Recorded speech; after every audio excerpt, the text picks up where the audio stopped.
Revise करेंगे chapter number 1 of strategic management. चलिए, सो मेरे सामने मेरी पीपीटी रेडी है, मेरे सामने आईसीएआई का मटेरियल भी रेडी है और मेरे सामने अपने कुछ रिटन नोट्स भी रेडी हैं। जैसे जैसे ज़रूरत होगी वैसे वैसे मैं चीज़ें लिखते जाऊंगा। देखिए, रिवीजन है, थोड़ा सा मैं अपने आप को रेस्ट्रिक्ट रखूंगा। ठीक है, चलिए शुरुआत कर रहे हैं बिना टाइम वेस्ट किए।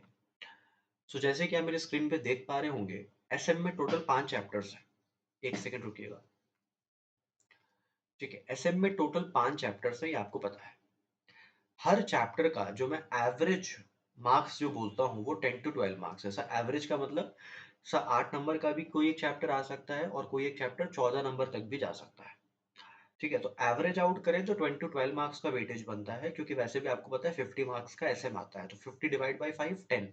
बट जरूरी नहीं है कि सारे चैप्टर से 10 10 नंबर का ही है, किसी से 8 का आ सकता है, किसी से 12 का आ सकता है। इस चैप्टर को शुरू करने से पहले या रिवाइज करने से पहले एसएम के प्रोसेस को समझते हैं। किसको समझते हैं? एसएम के प्रोसेस को। तो एसएम में 8 फेजेस होते हैं। क्या होते हैं? 8 फेजेस। सबसे पहला है विजन बनाना। विजन का मतलब है सर हमें जाना कहाँ है, हमारा अल्टीमेट डेस्टिनेशन क्या है। मिशन मतलब हम आज कर क्या रहे हैं। ठीक है।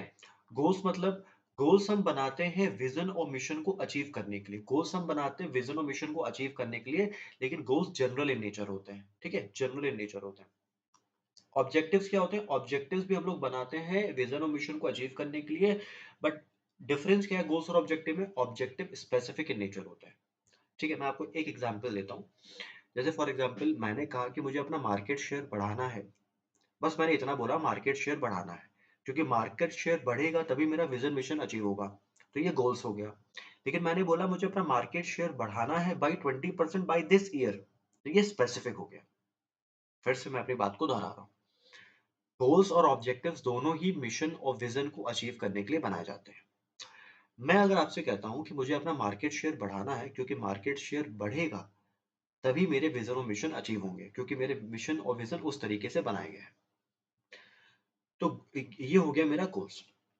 लेकिन मैं अगर बोलता हूँ स्पेसिफिकली कि मुझे मार्केट शेयर बढ़ाना है बाई 20% बाई दिस ईयर, तो ये स्पेसिफिक हो गया, इसको बोलते हैं ऑब्जेक्टिव्स। बाकी और आपको इन डेप्थ समझना है गोल्स और ऑब्जेक्टिव्स को तो मुझे बताइएगा, मैं अलग से एक वीडियो बना दूंगा। फिर हम लोग स्ट्रैटेजी फॉर्मुलेट करते हैं, फिर स्ट्रैटेजी को इंप्लीमेंट करते हैं।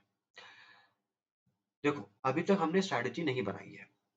हमने अपने विजन को, एक सेकंड रुकिएगा, हमने अपने विजन को ड्राफ्ट किया है, मिशन को ड्राफ्ट किया है, गोल्स ऑब्जेक्टिव्स को बना लिया है। ठीक है, अभी तक हमने स्ट्रैटेजी नहीं बनाई है। अब हम उसी के हिसाब से स्ट्रैटेजी फॉर्मुलेट करेंगे, फिर स्ट्रैटेजी इंप्लीमेंट करेंगे। फॉर्मुलेट का मतलब है हम सिर्फ सोच रहे हैं। ठीक है, हम यहाँ पे पेपर वर्क कर रहे हैं, हमने एक्चुअली में कुछ नहीं किया है। फिर स्ट्रैटेजी इंप्लीमेंट करना मतलब जो आपने सोचा है आपने उसको इंप्लीमेंट कर दिया। फिर हमने स्ट्रैटेजी को इंप्लीमेंट किया, तो हमको देखना पड़ेगा कि वो स्ट्रैटेजी परफॉर्म भी कर रही है कि नहीं कर रही है। 7 पॉइंट पे हमने स्ट्रैटेजी को इंप्लीमेंट किया है, तो हमें देखना पड़ेगा वो स्ट्रैटेजी जिस डायरेक्शन में हम चाह रहे थे उस डायरेक्शन में परफॉर्म कर रही है कि नहीं कर रही है। और लास्ट है कंट्रोल्स, और अगर नहीं परफॉर्म कर रही है तो हम कुछ कंट्रोल्स लगाएंगे। ध्यान रखिएगा, चैप्टर नंबर 1 में जो शुरुआत का 4 फेज है, जैसे विजन, मिशन, गोल्स, ऑब्जेक्टिव, हम चैप्टर 1 में यही समझने वाले हैं। हम इसके अलावा और किसी चीज पे फोकस नहीं करेंगे। तो मैंने आपको क्या क्या बोला, बहुत आराम से मेरी बात को सुनिएगा। एसएम में टोटल 5 चैप्टर्स हैं और हर चैप्टर का वेटेज एवरेज मैं बोल रहा हूँ 10 से 12 नंबर का होता है। ये चैप्टर 1 कोई भी टीचर शुरू नहीं कर सकता जब तक वो आपको एसएम के प्रोसेस ना पढ़ा दे या रिवाइज करा दे।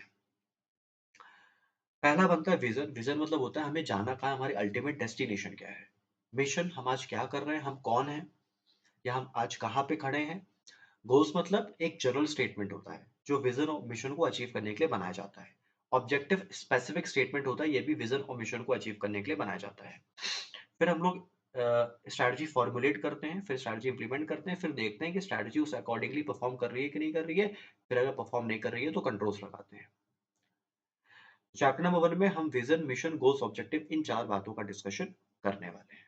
चलिए, फाइनली मैं चैप्टर को शुरू कर रहा हूँ। Chapter number 1, introduction to strategic management. ठीक है, तो इस चैप्टर में क्या क्या पढ़ने वाले? Meaning and nature of strategic management, concept of strategy, strategic management, strategic intent, strategic levels, importance हो गया, लिमिटेशंस हो गया, corporate level, business level, function level. ठीक है,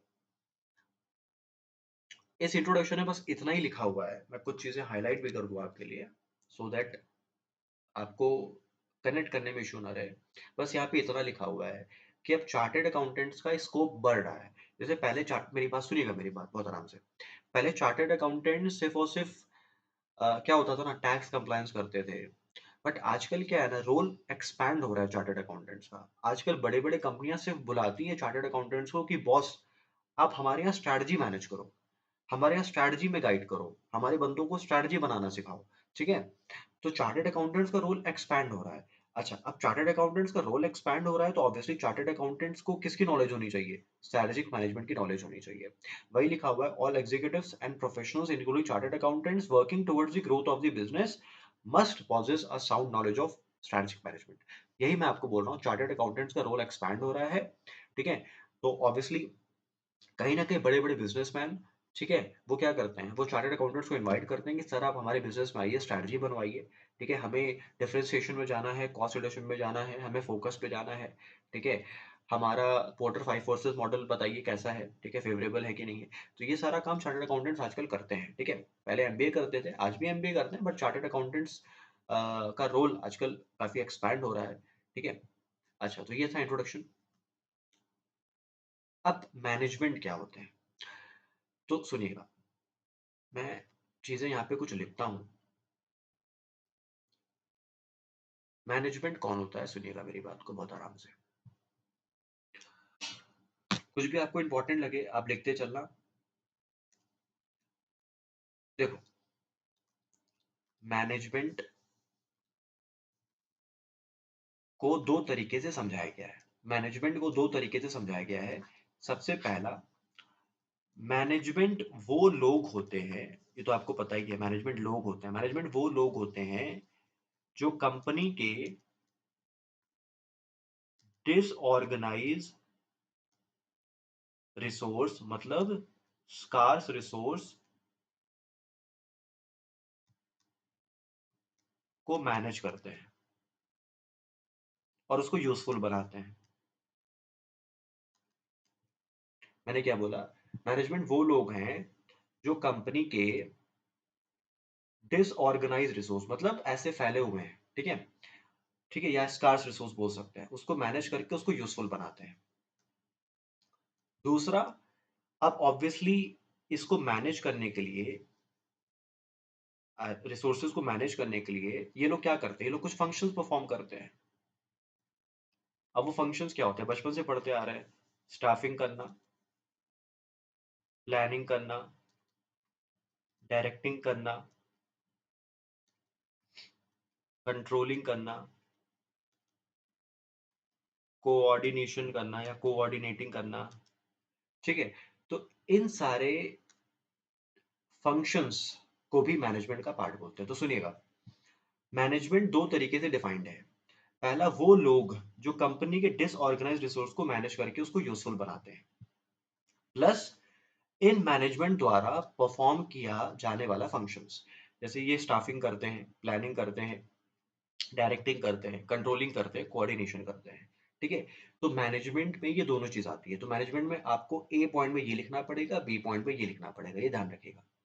ए पॉइंट मतलब वो लोग जो कंपनी के डिसऑर्गेनाइज रिसोर्स को मैनेज करते हैं, और दूसरा, उसको मैनेज करने के लिए जो वो फंक्शंस परफॉर्म करते हैं, ठीक है। तो ये दोनों चीज आपको लिखना पड़ेगा, यही चीज यहाँ पे लिखा हुआ है।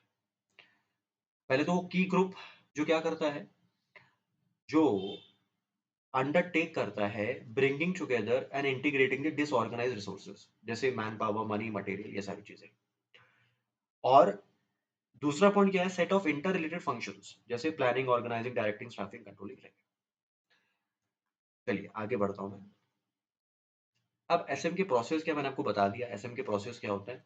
विजन बनाना, मिशन बनाना, ऑब्जेक्टिव सेट करना। ये सीक्वेंस में नहीं लिखा हुआ है यहाँ पे, लेकिन आप सीक्वेंस ध्यान रखिएगा। Vision, missions, goals, objective, formulation, implementation, performance और कंट्रोल्स, ठीक है।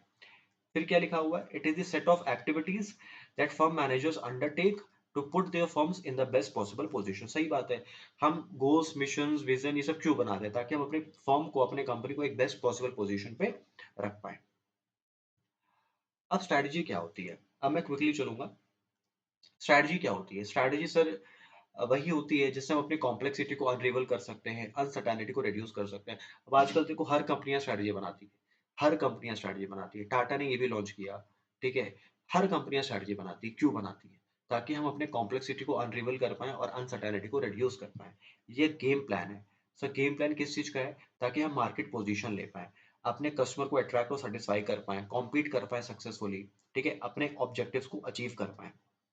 ठीक है, एक गेम प्लान है, जैसे मार्केट पोजीशन ले पाए। ऑब्वियसली आप स्ट्रैटेजी बनाओगे, क्यों बना रहे हो स्ट्रैटेजी? मार्केट पोजीशन लेने के लिए, कस्टमर को अट्रैक्ट करने के लिए, कॉम्पीट करने के लिए और अपने ऑब्जेक्टिव्स को अचीव करने के लिए।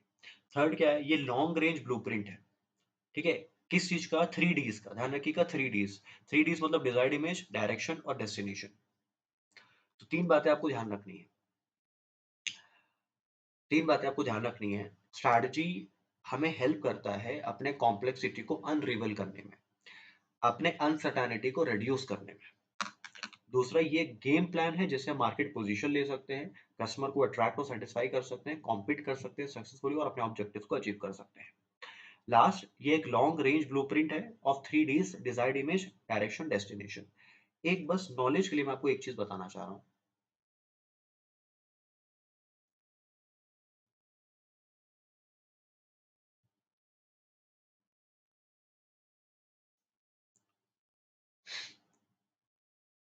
बस एक सेकंड मुझे दीजिएगा, बस एक नॉलेज के लिए मैं आपको एक बात बताना चाह रहा हूँ। ठीक है, अब वो नॉलेज की बात क्या है सुनिएगा, क्योंकि बच्चे इसमें बहुत कंफ्यूज होते हैं। देखिए सबसे पहले, अरे सॉरी, सबसे पहले हम सेट करते हैं ऑब्जेक्टिव्स, ठीक है। ऑब्जेक्टिव्स को अचीव करने के लिए हम बनाते हैं स्ट्रैटेजी, ठीक है। स्ट्रैटेजी में फर्दर ब्रेनस्टॉर्मिंग करते हैं, उसको बोलते हैं प्लानिंग, ठीक। प्लानिंग में फिर कौन क्या करेगा उसको बोलते हैं चेकलिस्ट। चेकलिस्ट को आप लोग ऑडिट में बोलते हो ऑडिट प्रोग्राम, चेकलिस्ट को ही आप लोग ऑडिट में बोलते हो ऑडिट प्रोग्राम। तो ये एक प्रोसेस है पूरा, ठीक है। और इसी में लोग कंफ्यूज होते हैं, चीजों को इंटरचेंजेबली यूज करते हैं, ठीक है। ऑब्जेक्टिव आपका सुप्रीम है। ऑब्जेक्टिव को अचीव करने के लिए आप डायरेक्शन चुनते हो, ठीक है। फिर उस डायरेक्शन में क्या क्या चीजें करनी है वो प्लानिंग होती है। फिर कौन क्या क्या करेगा, मतलब एक स्टेप बाय स्टेप प्रोसीजर, वो चेकलिस्ट होती है। ये प्रोसेस मत भूलिएगा। तो यहाँ पे एक पॉइंट आया था कि स्ट्रैटेजी क्या होती है, जो हम ऑब्जेक्टिव को अचीव करने के लिए बनाते हैं। यही चीज यहाँ पे लिखी हुई थी, देखो मैं दिखा भी दे रहा हूँ, यहाँ पे लिखा हुआ है सेकंड पॉइंट ऑब्जेक्टिव्स, ठीक है। तो बस नॉलेज के लिए था। बाकी एक सेकंड रुकिए, मैं एक बार सब कुछ चेक कर लूँ, सब कुछ प्रॉपर फंक्शनिंग में है कि नहीं है।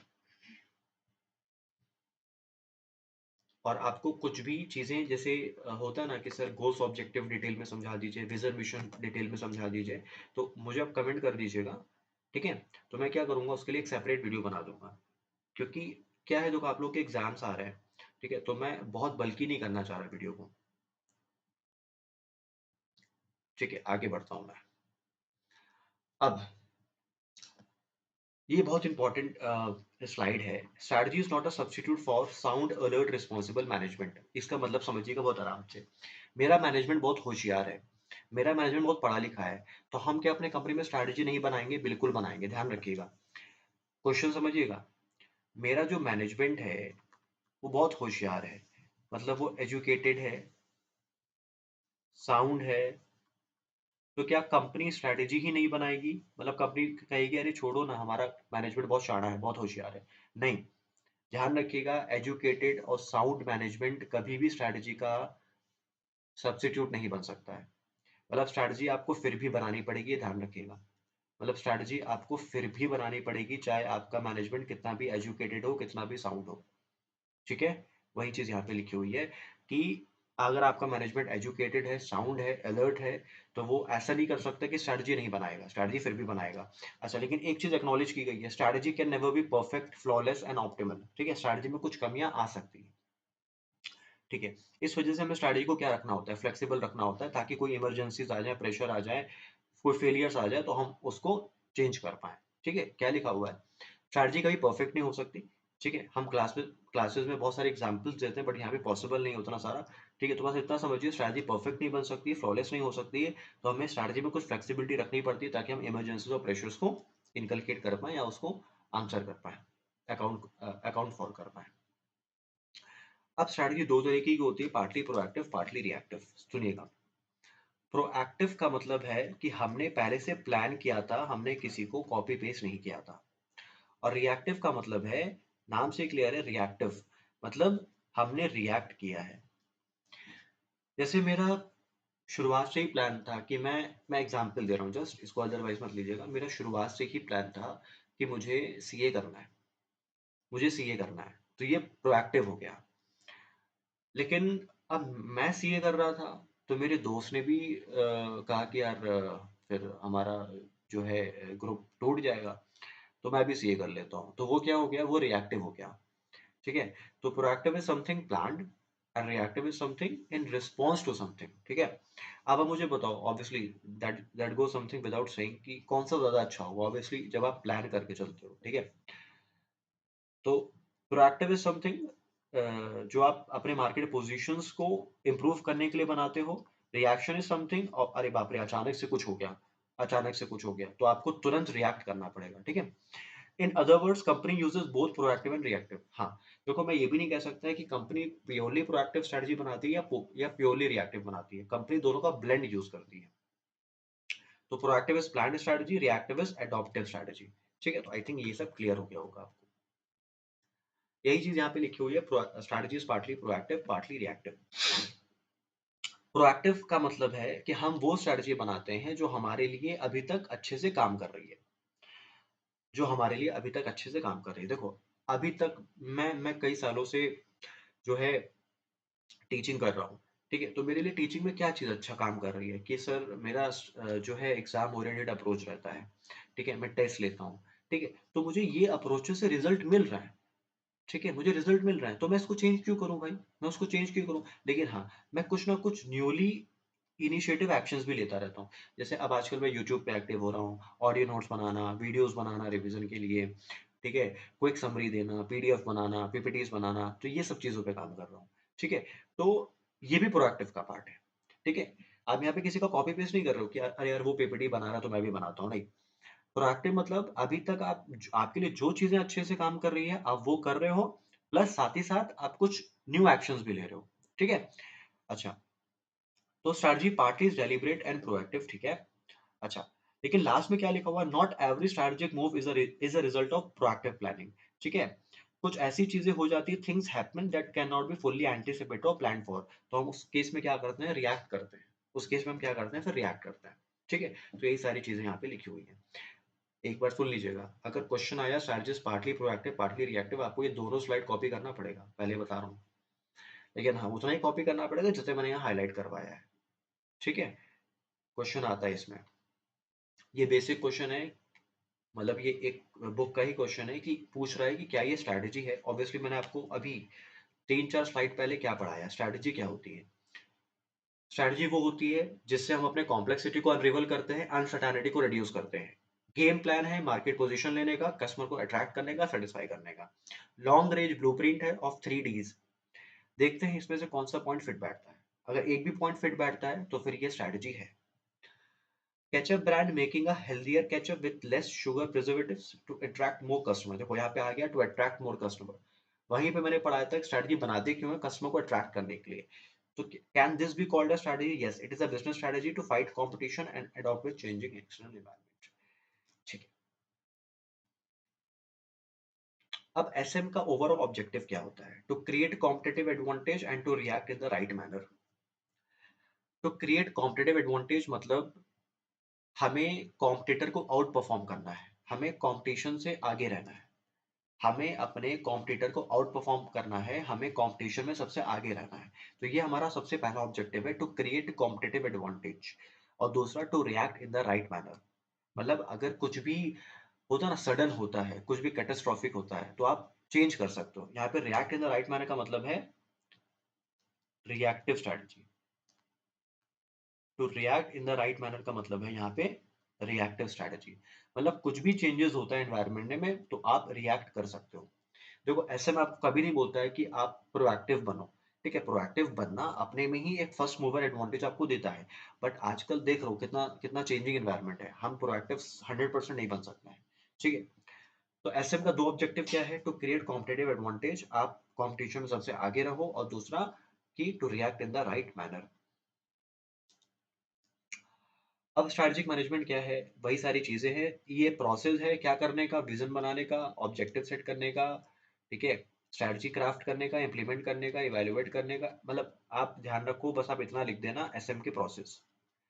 कभी भी क्वेश्चन है व्हाट इज स्ट्रैटेजिक मैनेजमेंट, तो ये बस ये लिख देना, it is a process of vision, missions, goals, objective, strategy formulation, implementation, performance evaluation, control, बस इतना लिख देना। क्या लिख देना कि एसएम क्या है? SM it is a process of vision, mission, blah blah blah, ठीक है, यही चीज यहाँ पे लिखा हुआ है।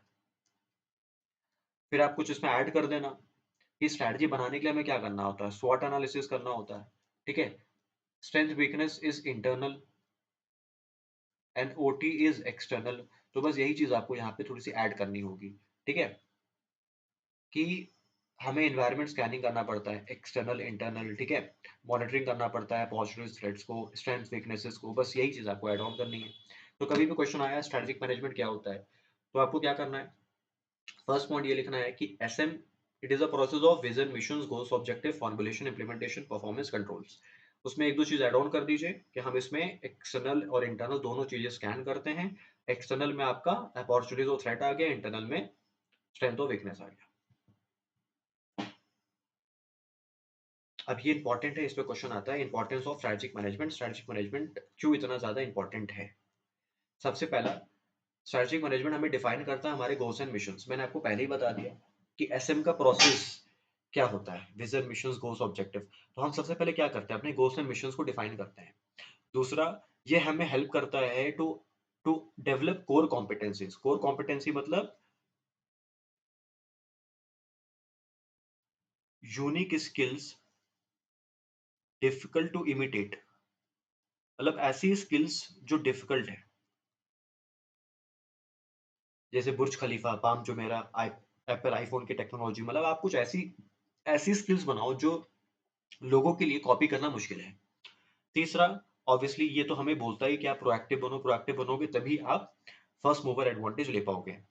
एसएम सारे डिसीजंस का एक फ्रेमवर्क बताता है, मतलब कंपनी में क्या कैसे काम होगा सबका एक मेजर फ्रेमवर्क बताता है हमें।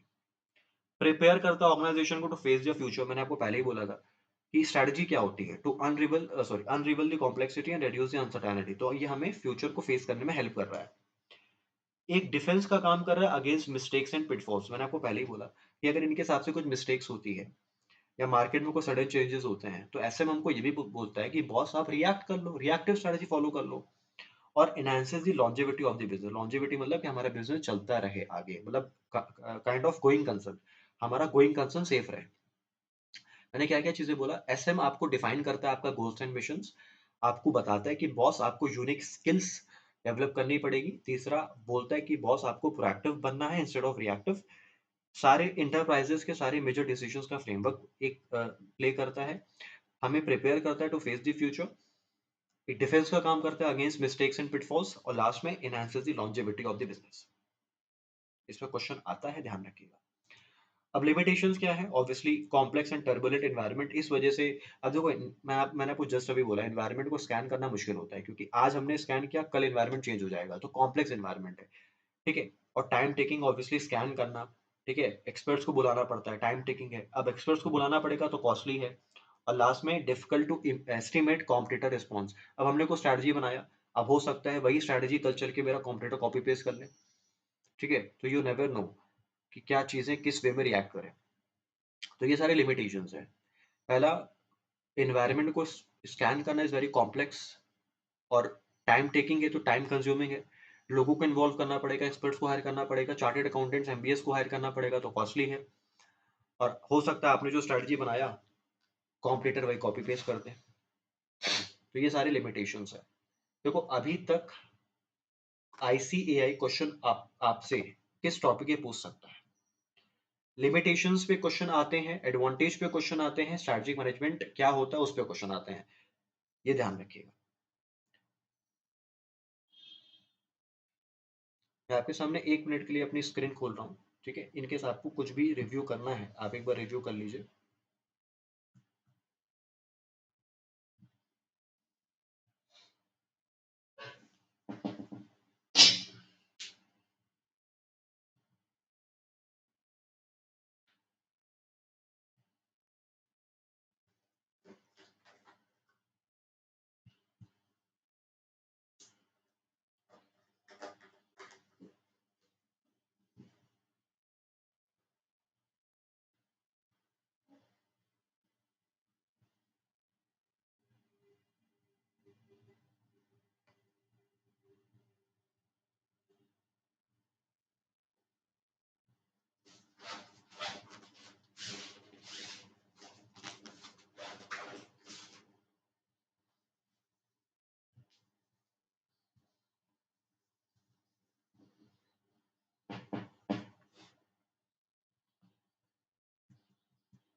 चलिए, तो होपफुली यहाँ तक चीजें समझ में आ रही होंगी आप लोग को।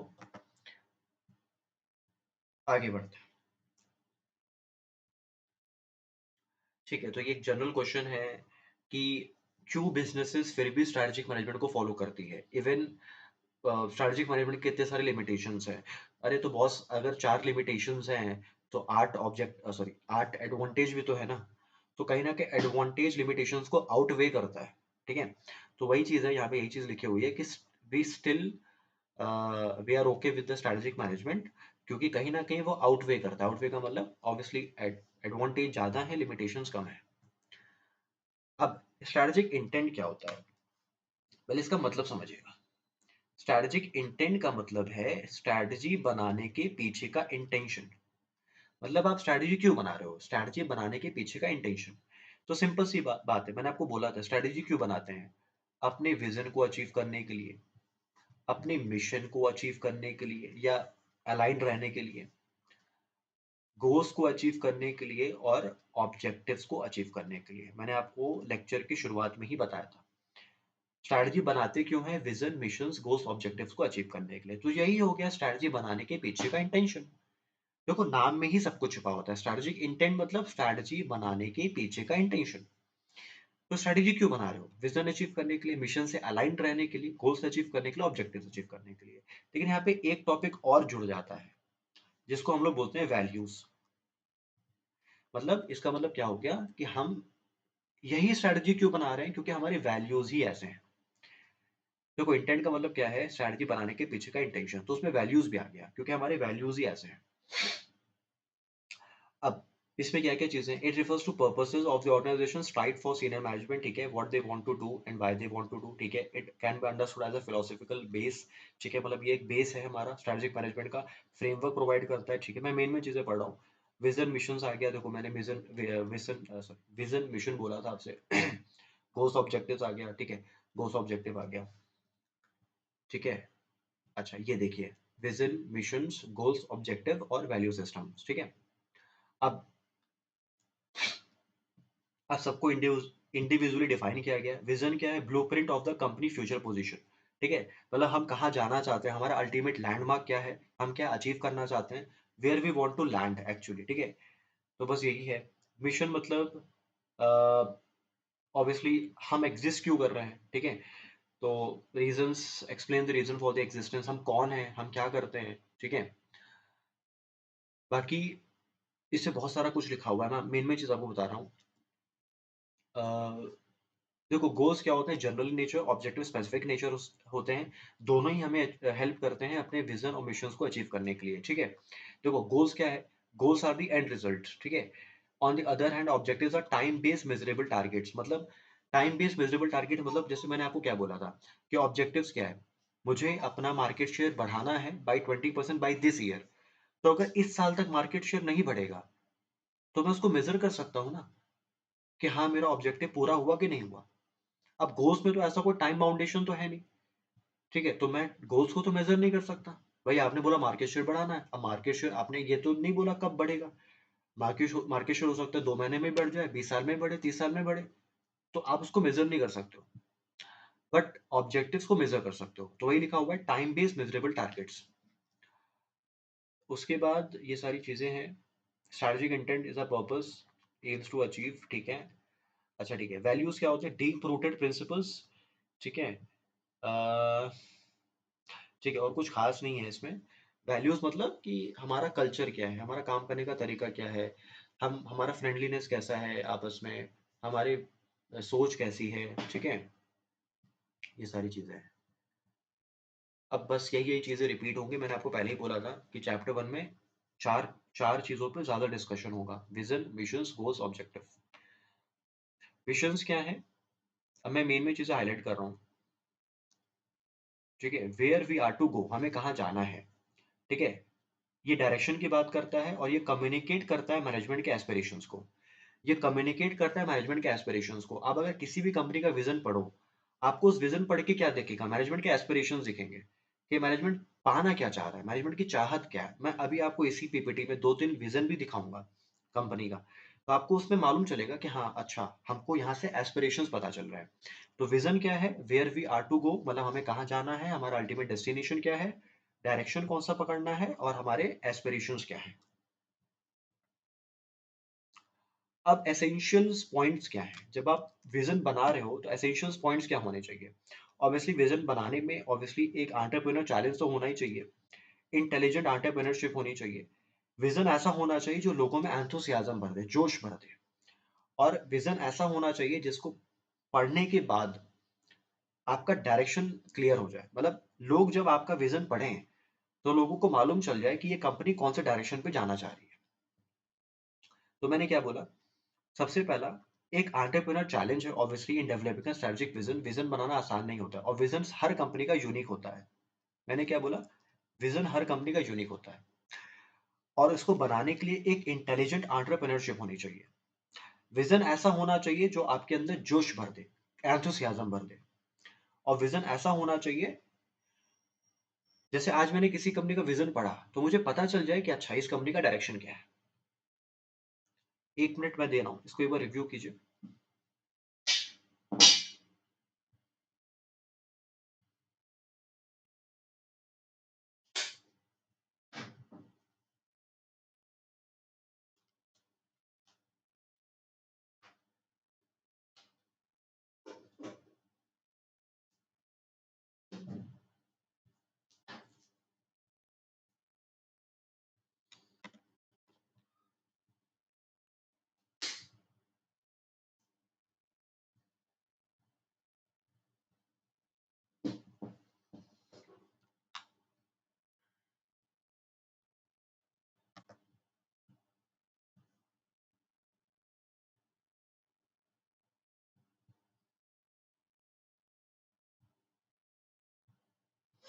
ठीक है,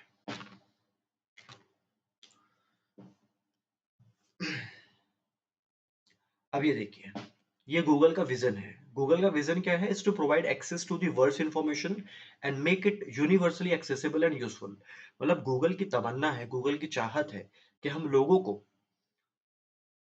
को एक क्लिक में दुनिया की इंफॉर्मेशन एक्सेस करा दें। ये विजन है किसका, गूगल का। अब आपको बताओ, आप इसको पढ़ के क्या लग रहा है, गूगल का डायरेक्शन पता चल रहा है ना, गूगल मतलब काम किस डायरेक्शन की तरफ कर रहा है।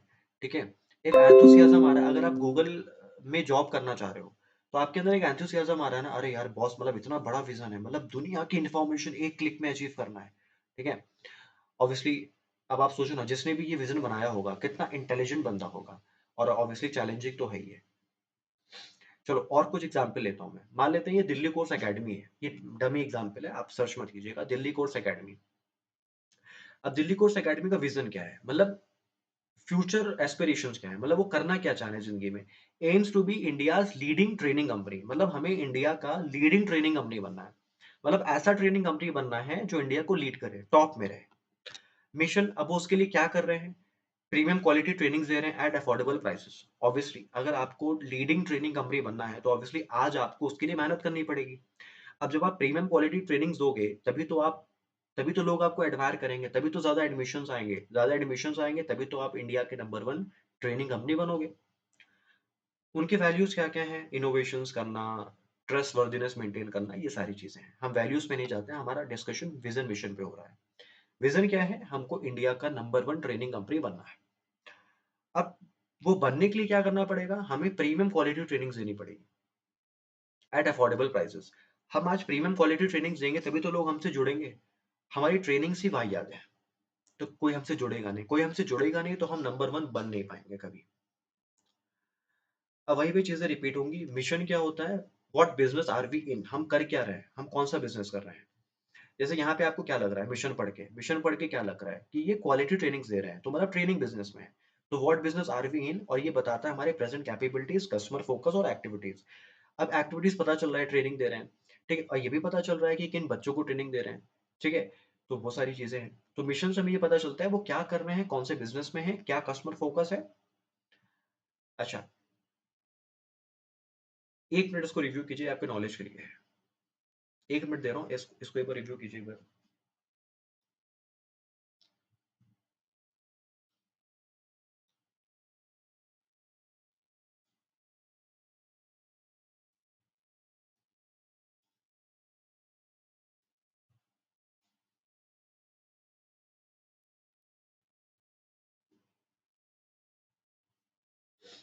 ये आपके बुक का एग्जाम्पल है, तो इसको एक बार रिव्यू कीजिए एक बार।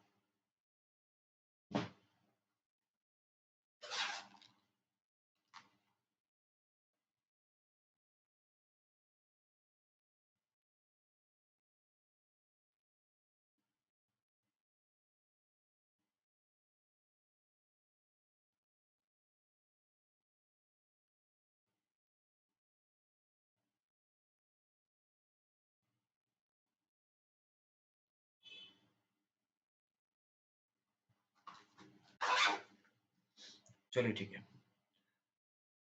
तो एक कंपनी में मिशन क्यों होना चाहिए? एक कंपनी में मिशन क्यों होना चाहिए? देखो, अब आपको मुझे लगता है क्लियर हो गया होगा कि मिशन और विजन डिफरेंस क्या होता है। तो मिशन क्यों होना चाहिए? सबसे पहले यूनानिमिटी ऑफ पर्पस इंश्योर करने के लिए। यूनानिमिटी ऑफ पर्पस इंश्योर करने के लिए। चलो मैं इसी एग्जाम्पल को पकड़ता हूँ, ठीक है। जैसे हमारा मिशन क्या है? To provide premium quality trainings. अब मान लेते हैं दिल्ली कोर्सेज एकेडमी के चार चार ब्रांचेस हैं।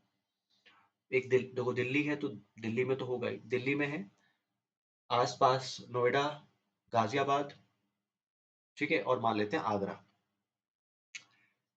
ये चार जगह से ये अपना ट्रेनिंग्स देते हैं। दिल्ली, नोएडा, गाजियाबाद, आगरा। अब इन्होंने मिशन बनाया कि हमें क्वालिटी ट्रेनिंग्स देनी है। तो ये जो मिशन है ये सिर्फ एक ब्रांच पे अप्लाई होगी कि चारों सेंटर्स पे अप्लाई होगी? ऑब्वियसली आपका आंसर आ गया होगा कि चारों सेंटर्स पे अप्लाई होगी। तो ये यूनानिमिटी इंश्योर करता है। यूनानिमिटी का मतलब है कि सब एक समान काम करेंगे।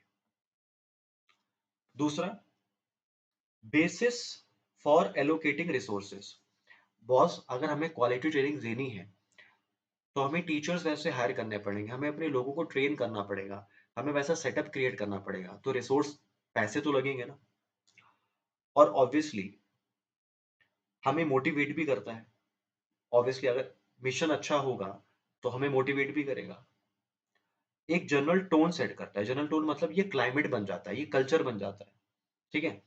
अगर हमें क्वालिटी ट्रेनिंग देनी है तो क्वालिटी एक कल्चर बन जाएगा कंपनी का, ठीक है। जैसे टाटा, टाटा का क्या कल्चर है?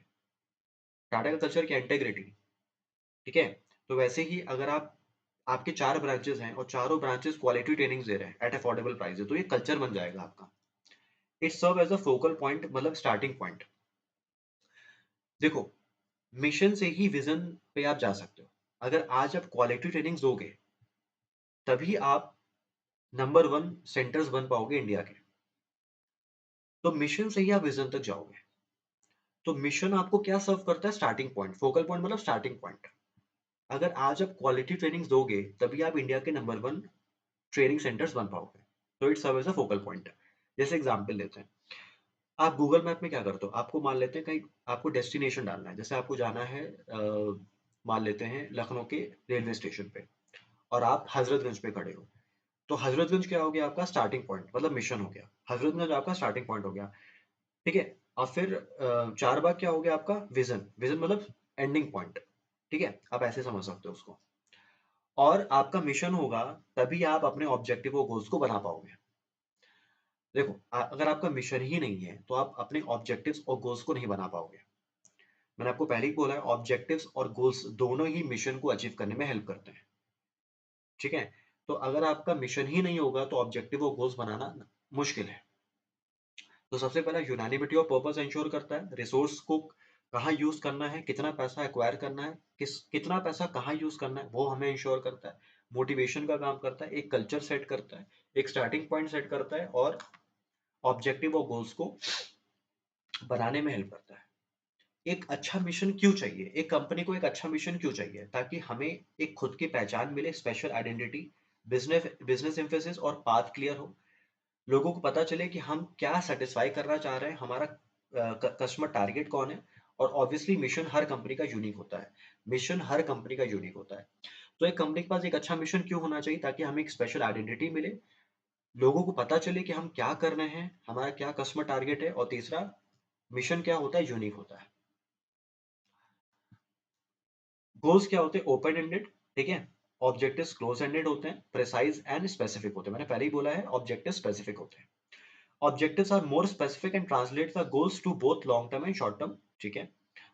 और हर ऑर्गेनाइजेशन के अपने ऑब्जेक्टिव्स होते हैं, ठीक है। मैं बहुत ज्यादा इस पर डिस्कशन नहीं कर रहा हूँ। अच्छा, अब ऑब्जेक्टिव से कैरेक्टरिस्टिक्स क्या होते हैं, इसमें आ जाते हैं क्वेश्चंस, ठीक है, इस पे क्वेश्चंस आ जाते हैं। तो ऑब्जेक्टिव से कैरेक्टरिस्टिक्स क्या होते हैं, सबसे पहला ऑब्जेक्टिव स्पेसिफिक होता है, ठीक है, मेजरेबल होता है, ऑब्जेक्टिव चैलेंजिंग होना चाहिए, ठीक है। It provide the basis for strategic decision making. Obviously, obviously आप जब ऑब्जेक्टिव सेट करोगे, आपने बोला कि मुझे अपना मार्केट शेयर बढ़ाना बाय 20% बाय दिस ईयर, तो आप उसी के अकॉर्डिंगली अपने सारे डिसीजंस लोगे, ठीक है। ये टाइम फ्रेम से रिलेटेड होता है, ठीक है। And objective should be set with in the constraint of resources, obviously. अब आपके पास रिसोर्स भी आपको देखना पड़ेगा, आपके पास कितना पैसा है। आपको मार्केट शेयर बढ़ाना है बाय 20% बाय दिस ईयर, तो आपके पास रिसोर्स भी होना चाहिए। तो आप जब ऑब्जेक्टिव बनाओगे तो आप अपने रिसोर्सेज को भी कंसिडर करोगे। क्या क्या चीजें हैं, स्पेसिफिक होता है, टाइम फ्रेम में होता है, मेजरेबल होता है, चैलेंजिंग होना चाहिए, बनाने से पहले हमें सारे कंस्ट्रेंट देखने पड़ेंगे, और बेसिस फॉर डिसीजन मेकिंग। इसको एक बार रिव्यू कीजिए एक बार।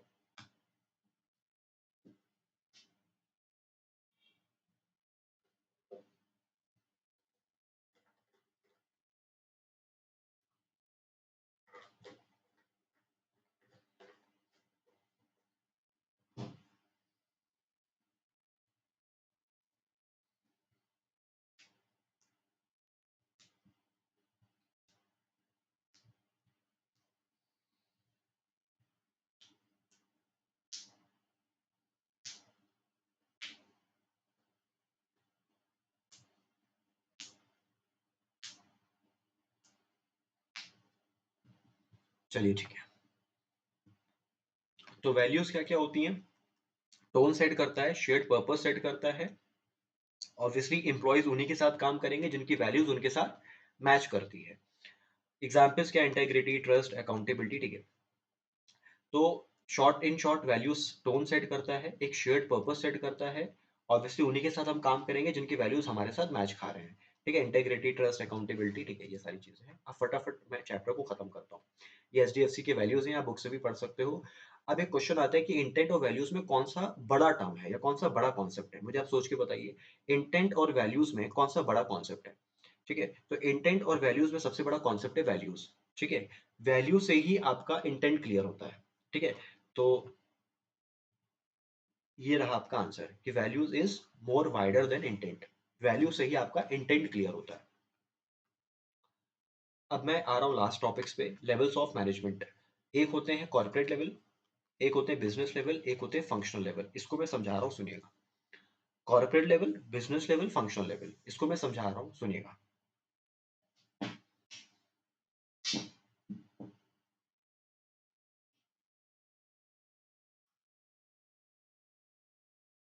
तो एक कंपनी में 3 लेवल्स होते हैं, corporate level, business level, functional level. मैं आपको एक एग्जाम्पल से समझा रहा हूँ इसको।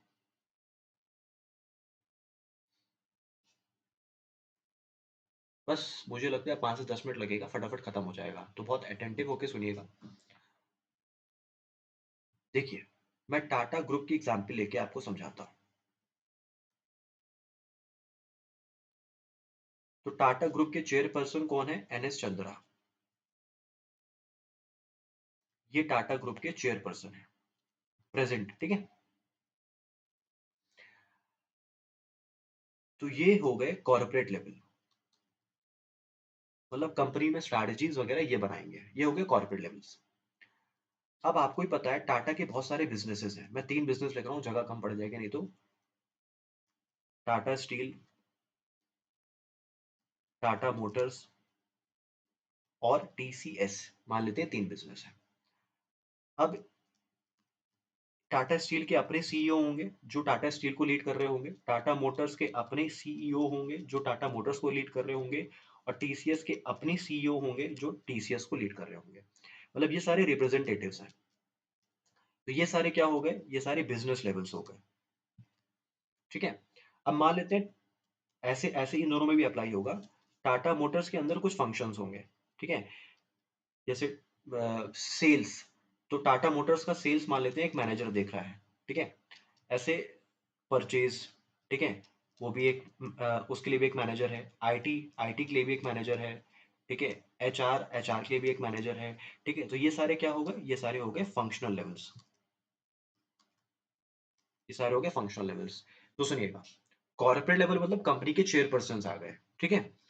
उसके बाद आता है बिजनेस लेवल। ठीक है। बिजनेस लेवल्स में आपके जैसे टाटा स्टील का अपना सीईओ होगा, टाटा मोटर्स का अपना सीईओ होगा, तो वो बिजनेस लेवल्स हो गए। फिर टाटा मोटर्स के अंदर अपने फंक्शंस होंगे, सेल, परचेज, आईटी, एचआर, वो फंक्शनल लेवल्स हो गए। ठीक है। यही चीज यहाँ पे लिखी हुई है कि कॉर्पोरेट लेवल पे सीईओ, सीनियर एग्जीक्यूटिव्स, ये सारे लोग आ गए। यहाँ पे डिविजनल मैनेजर्स हो गए, और यहाँ पे जैसे मार्केटिंग, फाइनेंस, ये सारी चीजें हो गई। ठीक है। अब कॉर्पोरेट लेवल पे कौन होते हैं? कॉर्पोरेट लेवल पे कंपनी के सीईओ, अदर सीनियर एग्जीक्यूटिव्स। ठीक है। They participate in the strategic decision making. ये कंपनी के ग्रैंड स्ट्रेटजीज बनाते हैं। ठीक है। फिर define the mission and goals of the organisation. Company के मिशन और गोल्स को ये डिफाइन करते हैं, रिसोर्स एलोकेट करते हैं, और guardian of shareholders welfare. ठीक है। तो जो एन एस चंद्रा है, वो उसको हम लोग क्या बोलेंगे? Guardians of shareholders welfare. ठीक है। तो सुनिएगा, कॉर्पोरेट लेवल पे कौन कौन आता है? सीईओ और अदर सीनियर एग्जीक्यूटिव्स। ठीक है। ये स्ट्रेटेजिक डिसीजन मेकिंग बनाते हैं, ये कंपनी के गोल्स और मिशंस को डिफाइन करते हैं, रिसोर्स को एलोकेट करते हैं, and they act as the guardian of shareholders welfare. Business levels कौन होते हैं? ऑब्वियसली, अब आप मुझे बताओ सोच के, ये जो बंदा है, कौन सा वाला? ये वाला, या ये वाला, या ये वाला, इनकी जिम्मेदारी क्या है? इनकी जिम्मेदारी टुवर्ड्स टाटा स्टील है, इनकी जिम्मेदारी टुवर्ड्स मोटर है, इनकी जिम्मेदारी टीसीएस। मतलब इनकी स्पेसिफिक जिम्मेदारी है। ये बंदा टाटा स्टील को लेकर स्ट्रैटेजी बनाएगा, ये बंदा सिर्फ और सिर्फ टाटा मोटर्स को लेकर स्ट्रैटेजी बनाएगा, और ये बंदा सिर्फ और सिर्फ टीसीएस को लेकर स्ट्रैटेजी बनाएगा। ठीक है। तो इनकी स्पेसिफिक रिस्पॉन्सिबिलिटी है। They are in charge of their different businesses. ठीक है। और they are concern with strategy that are specific to particular business. ये सिर्फ अपने बिजनेस के लिए स्ट्रैटेजी बनाएंगे। ठीक है। तो इनके पास स्पेसिफिक रिस्पॉन्सिबिलिटीज है। फंक्शनल लेवल्स कौन होते हैं? ऑब्वियसली मैंने आपको पहले ही बोला, जैसे स्पेसिफिक बिजनेस फंक्शंस। ठीक है। जो एचआर हो गया, जैसे यहाँ पे लिखा है ना, ह्यूमन रिसोर्स हो गया, परचेज हो गया, कस्टमर सर्विस हो गया। ठीक है। They are confined to one activity. Obviously अगर मैं परचेज मैनेजर हूं तो मेरा काम सिर्फ क्या होगा? परचेज देखना। लेकिन हाँ, अगर कॉर्पोरेट लेवल को रियलिस्टिक स्ट्रेटजीज बनानी है तो इनको फंक्शनल लेवल्स को इन्वॉल्व करना पड़ेगा। कॉर्पोरेट लेवल ब्लाइंडली कोई स्ट्रेटजी नहीं बना सकता है, इनको फंक्शनल लेवल्स को इन्वॉल्व करना पड़ेगा। क्यों? क्योंकि फंक्शनल लेवल्स ग्राउंड लेवल पे काम करते हैं। जैसे मैं एचआर हूं, तो मुझे पता है कि एम्प्लॉयज की प्रॉब्लम्स क्या है। मैं अगर परचेज वाला हूं तो मुझे पता है सप्लायर्स की एक्सपेक्टेशंस क्या है। मैं अगर सेल वाला हूं, मुझे पता है कस्टमर्स की एक्सपेक्टेशंस क्या है। तो मैं कॉर्पोरेट लेवल्स को हेल्प करूंगा to formulate realistic strategies, attainable strategies, because we are closer to the customer than the typical general managers. Corporate वाला, बिजनेस वाला उतना क्लोज नहीं होता है कस्टमर्स के, बट हम ज्यादा क्लोज हैं। तो ये ध्यान रखिएगा, इसमें केस स्टडी क्वेश्चंस आ सकते हैं, और आते भी हैं। आ सकते भी हैं और आते भी हैं। ठीक है। तो कॉर्पोरेट लेवल को रियलिस्टिक स्ट्रेटजीज बनानी है, तो इनको जो है फंक्शनल लेवल्स को इन्वॉल्व करना पड़ेगा, अदरवाइज आपकी स्ट्रेटजी अटेनेबल नहीं बनेगी। कौन सा अप्रोच बढ़िया है? देखो, एक होता है टॉप डाउन, मतलब कॉर्पोरेट ने बोला और वो नीचे वाले लेवल्स को फॉलो करना पड़ेगा। तो बॉटम अप का मतलब है कि नीचे वाले एडवाइस कर रहे हैं, कॉर्पोरेट उसको लागू कर रहा है। तो कौन सा बेस्ट है? बॉटम अप बेस्ट है। बॉटम अप मतलब नीचे वाले एडवाइस कर रहे हैं, ऊपर वाला फॉलो कर रहा है। तो कौन सा अप्रोच बेस्ट हुआ? बॉटम अप बेस्ट हुआ। ठीक है। Gives all team across a level of voice. ठीक है। एक चीज यहाँ पे लिखा हुआ है कि बॉटम अप में क्या होता है कि हर लेवल्स को एक आवाज दी जाती है। ठीक है। तो कौन सा बेस्ट हुआ? बॉटम अप बेस्ट हुआ। कौन सा बेस्ट हुआ? बॉटम अप बेस्ट हुआ। टॉप डाउन का मतलब क्या है? कॉर्पोरेट ने कुछ बोला, वो फॉलो करना है लोगों को। बॉटम अप का मतलब क्या हुआ? नीचे वाले एडवाइस करेंगे कि हाँ सर, ऐसा आप कर सकते हो, मेरे हिसाब से ऐसा होना चाहिए, तो बस टॉप लेवल उसको एग्जीक्यूट कर देगा। अच्छा, अब ये तीन रिलेशनशिप है, फंक्शनल, डिविजनल, हॉरिजॉन्टल, मैट्रिक्स। इसको खत्म करते हैं, फिर चैप्टर हमारा खत्म हो जाएगा। सुनिए, यहाँ पे जो मैंने डायग्राम बनाया ये डिविजनल का है। ठीक है। तो मुझे डिविजनल का अलग से बनाने की जरूरत नहीं है, डिविजनल का है। डिविजनल मतलब जिसमें तीन लेयर्स होती हैं, कॉर्पोरेट, बिजनेस, फंक्शन। डिविजनल मतलब जिसमें तीन लेयर्स होते हैं, कॉर्पोरेट, बिजनेस, फंक्शन। तो मैं आपको फंक्शनल का डायग्राम बना के बता रहा हूँ। फंक्शन मतलब मान लेते हैं ये कंपनी का सीईओ है। इस कंपनी के कोई डिविजन्स नहीं है, कोई बिजनेस नहीं है, बस इस कंपनी के अपने अपने फंक्शंस हैं। जैसे इस कंपनी ने परचेज मैनेजर अपॉइंट कर रखा है, सेल्स मैनेजर अपॉइंट कर रखा है और एचआर मैनेजर अपॉइंट कर रखा है। जनरली ये होटल्स वगैरह में होता है। ठीक है, होटल्स वगैरह के कोई अलग अलग बिजनेस तो है नहीं। ठीक है, तो आपने देखा होगा कि होटल्स के अपने सेल्स मैनेजर होते हैं, एचआर मैनेजर होता है, परचेज मैनेजर होता है। ठीक है, तो ये होता है फंक्शनल स्ट्रक्चर। ठीक है, जिसमें दो लेयर्स होते हैं, एक लेयर ये हो गया, एक लेयर ये हो गया, इसमें कोई तीसरा लेयर नहीं होता है। ठीक है, तो फंक्शनल हो गया, डिविजनल हो गया। अब हॉरिजॉन्टल क्या होता है? हॉरिजॉन्टल मतलब जिसमें एक लेयर है, मतलब सब एक लेयर पे बैठे हैं, सब एक ही लेवल पे बैठे हैं, मतलब कोई सुपीरियर नहीं है, कोई छोटा नहीं, कोई बड़ा नहीं है, सब एक ही लेवल पे बैठे हैं। ये जनरली होता है स्टार्टअप्स के केस में। स्टार्टअप्स के केस में कोई कॉर्पोरेट बिजनेस या लोअर लेवल नहीं होता, सब एक ही लेवल पे बैठते हैं। ठीक है, स्टार्टअप्स में सब बराबर है। ठीक है, कोई मालिक नहीं है, कोई नौकर नहीं है, स्टार्टअप्स में सब एक ही लेवल पे बैठे हैं। ठीक है, तो मैं आपको एक बार फंक्शनल हो गया, डिविजनल हो गया, हॉरिजॉन्टल पे लेके आ रहा हूँ। देखो यहाँ पे क्या लिखा हुआ है, it is a flat structure where everyone is considered at the same level. ठीक है, ओपननेस होती है, ट्रांसपेरेंसी होती है, सुटेबल फॉर स्टार्टअप्स। तो हॉरिजॉन्टल पे सब एक लेवल पे बैठे हैं, कोई बड़ा नहीं, कोई छोटा नहीं है। ठीक है, सब एक लेवल पे बैठे हैं, और सब एक लेवल पे बैठे हैं तो कहीं ना कहीं ओपननेस रहती है, ट्रांसपेरेंसी रहती है, बोलने में हम लोग हेजिटेट नहीं करते हैं। लास्ट आते हैं मैट्रिक्स पे।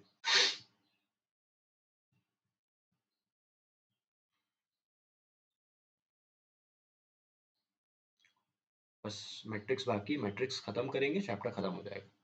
और प्लीज अपनी फीडबैक मुझे दीजिएगा। चलो मैं एग्जाम्पल दे रहा हूँ स्टारबक्स की। ठीक है, मैं एग्जाम्पल दे रहा हूँ स्टारबक्स की। मान लेते हैं स्टारबक्स के दो बिजनेस हैं, कॉफी और केक। सिर्फ एग्जाम्पल है। तो ये स्टारबक्स का अपना कौन होगा? चेयरपर्सन होगा। अब क्लिक होना चाहिए, कौन सा लेवल है? कॉर्पोरेट लेवल है। अब कॉफी का भी अपना रिप्रेजेंटेटिव होगा, केक का भी अपना रिप्रेजेंटेटिव होगा। तो ये दोनों कौन से लेवल पे हो गए? बिजनेस लेवल पे। अब कॉफी के अंदर भी अपना सेल मैनेजर होगा और परचेज मैनेजर होगा। तो ये सारे क्या हो गए? फंक्शनल लेवल्स पे। ऐसे केक में भी अपना सेल मैनेजर होगा और परचेज मैनेजर होगा। लेकिन यहाँ पे क्या होता है ना, एक बंदा और ऐड हो जाता है, जिसको बोलते हैं प्रोजेक्ट मैनेजर। जिसको हम लोग बोलते हैं प्रोजेक्ट मैनेजर। यहाँ पे एक बंदा और ऐड हो जाता है, इसको बोलते हैं प्रोजेक्ट मैनेजर।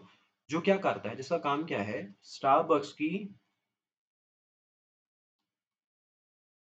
ओवरऑल सेल को चेक करता है।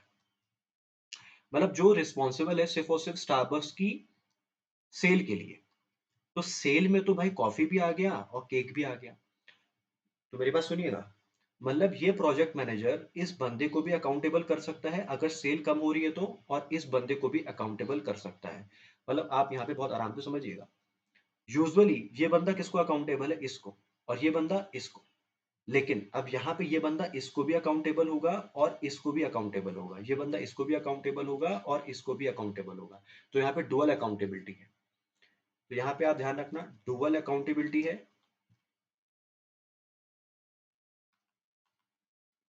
डुअल रिवॉर्ड्स हैं। ऑब्वियसली अगर आप अच्छे से काम करते हो तो आपका खुद का मैनेजर भी आपको रिवॉर्ड देगा, ये भी रिवॉर्ड देगा।